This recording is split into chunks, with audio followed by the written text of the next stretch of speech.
একদিকে ইরান যখন প্রথমেই ইসরায়েলের রামাত ডেভিড এয়ারবেসে আক্রমণ করে এই বার্তা দিতে, লেবাননে যদি আর ইসরায়েল যুদ্ধ চালায়, যদি লেবাননের রাজধানী বেইরুটে যদি বোমা হামলা করে, ইরান ইসরায়েলকে ছেড়ে কথা বলবে না।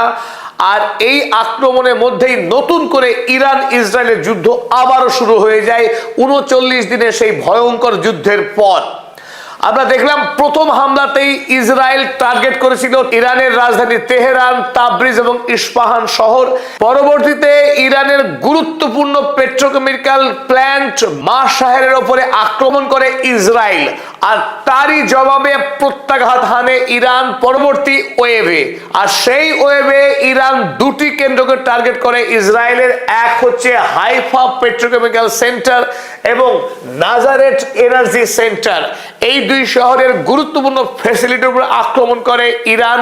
ইরানের আইআরজিসি ৩৯ দিনের যুদ্ধের চেয়েও এই মুহূর্তে আরো অনেক বেশি শক্তিশালী। গত যুদ্ধে আমেরিকা এবং ইসরায়েলের বিরুদ্ধে ইরান সেইভাবে আকাশ প্রতিরক্ষা ব্যবস্থা কিন্তু তৈরি করতে পেরেছিল না, ফলে ইরানের আকাশ সীমার মধ্যে ঢুকে ধারাবাহিকভাবে আমেরিকা এবং ইসরায়েলের ফাইটার জেট বোমা বর্ষণ করেছিল ইরানের উপরে। কিন্তু এবার আমরা তাৎপর্যপূর্ণ পরিবর্তন দেখলাম।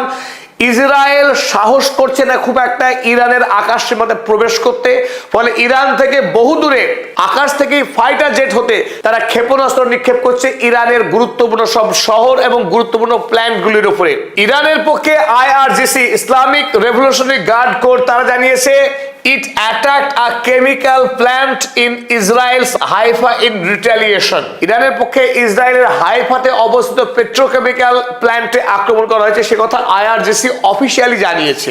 ২৮ ফেব্রুয়ারি ঠিক যেভাবে ইসরায়েল অতর্কিতে ইরানের উপরে আক্রমণ করে একসঙ্গে ইরানের তৎকালীন সর্বোচ্চ ধর্মীয় নেতা আয়াতুল্লাহ আলী খামেনেই সহ ইরানের এক গুচ্ছ প্রথম সারির নেতাকে খুন করেছিল, ঠিক একইভাবে আজ সকালবেলায় ইরানের বিদেশমন্ত্রী সৈয়দ আব্বাস আরাগচি সহ ইরানের প্রথম সারির প্রায় ১৫ জন নেতাকে খুন করার লক্ষ্য নিয়েই সকালেই আজ ইরানের পররাষ্ট্রমন্ত্রীর কার্যালয়ে একাধিক মিসাইল হামলা চালিয়েছিল। কিন্তু ইরানের পক্ষে এই পররাষ্ট্রমন্ত্রীর কার্যালয়কে আকাশ প্রতিরক্ষা ব্যবস্থা দিয়ে মুড়ে রাখা ছিল, ফলে অধিকাংশ মিসাইলকে আকাশেই ধ্বংস করে দিয়েছে ইরান। কিন্তু একটি মিসাইল এই কম্পাউন্ডে পড়ে এবং তাতেই একটি ব্যাপক বড় বিস্ফোরণের খবর ছড়িয়ে পড়ে।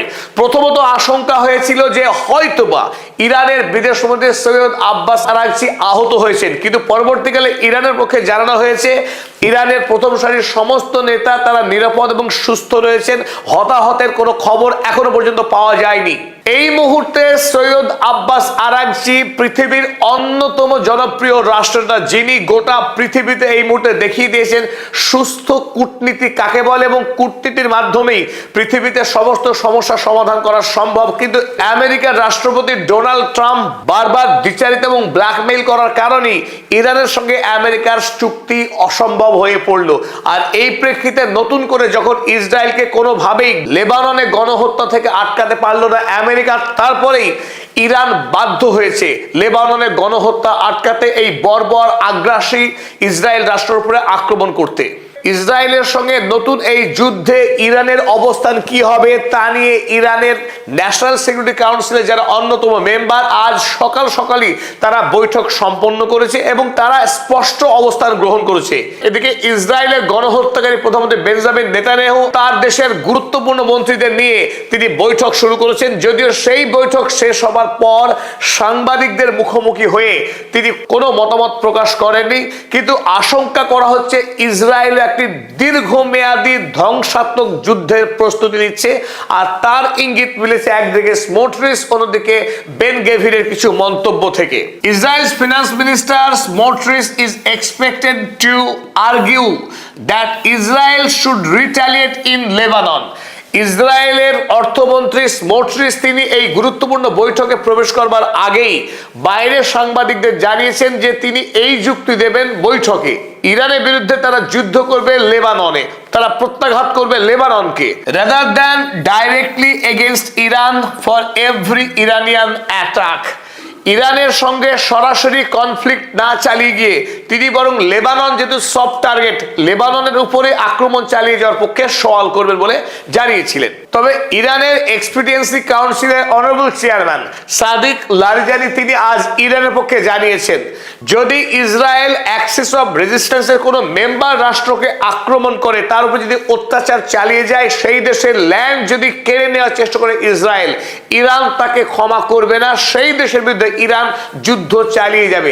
আর এই লক্ষ্যেই ইরান গত রাতে অপারেশন নাসির শুরু করেছে ইসরায়েলের বিরুদ্ধে, যাতে লেবাননে ইসরায়েলি আগ্রাসন বন্ধ হয়। ইরান এতদিন ধরে যে আত্মরক্ষামূলক সামরিক নীতি অনুসরণ করত, সেই নীতিতে বড়সড় পরিবর্তন এনেছে এই এক্সপিডিয়েন্সি কাউন্সিল। এই মুহূর্তে ইরানের বিদেশ নীতি এই, যদি কোনো দেশ ইরানের অ্যাক্সিস অফ রেজিস্ট্যান্স কোনো সদস্যকে আক্রমণ করলেই ইরান তার বিরুদ্ধে যুদ্ধ চালিয়ে যাবে। আর এখান থেকে ব্যাপারটি খুব স্পষ্ট যে ইরান বর্তমানে সামরিক দিক থেকে আগের তুলনায় অনেক বেশি শক্তিশালী এবং অনেক বেশি আত্মপ্রত্যয়ী। ইসরায়েল কিংবা আমেরিকা, পৃথিবীর এই শক্তিশালী রাষ্ট্রগুলোর বিরুদ্ধে ইরান যে যুদ্ধ করতে পারে, এমনকি সমস্ত রাষ্ট্র ঐক্যবদ্ধভাবে লড়লেও ইরান তার বিরুদ্ধে যুদ্ধ চালিয়ে যেতে পারবে, সেই আত্মবিশ্বাস এই মুহূর্তে অর্জন করেছে। তবে